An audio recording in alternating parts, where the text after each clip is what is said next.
Support করেন এবং এই বার্তাটা পৌঁছে দেন যে একটা ছবি এই বড়ভাবে পাইরেসি হয়ে যাওয়ার পরেও দর্শক যেভাবে সাপোর্ট করছে এবং প্রতিদিন হলে এসে ছবিটা হাউসফুল করে যাচ্ছে, সেইটা আসলে আমরা এইটুকুই বুঝতে পারি যে বাংলাদেশের সিনেমার হলের যে দর্শক তারা আসলে সিনেমা হলেই সিনেমাটা দেখতে চায় এবং সিনেমার যে এক্সপিরিয়েন্স সেইটা আসলে সিনেমা হলে সিনেমাটিক এক্সপিরিয়েন্সের মধ্যে তারা সেলিব্রেট করতে চায় এবং আপনাদের মধ্য দিয়ে আপনাদের যে সাপোর্ট আমাদের পাশে আছে সেটার সাথে আমি দর্শককে জানাতে চাই প্লিজ পাইরেসিকে না বলুন এবং আমাদের আইনশৃঙ্খলা বাহিনী এটা নিয়ে কাজ করছে এবং বাংলাদেশের সিনেমার পাশে থেকে পাইরেটেড ছবি আপনারা দেখবেন না, হলে এসে এক্সপিরিয়েন্স করবেন।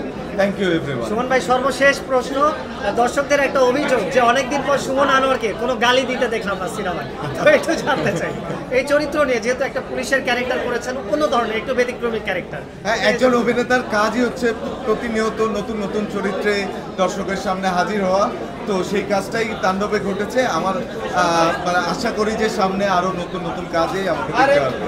Thank you.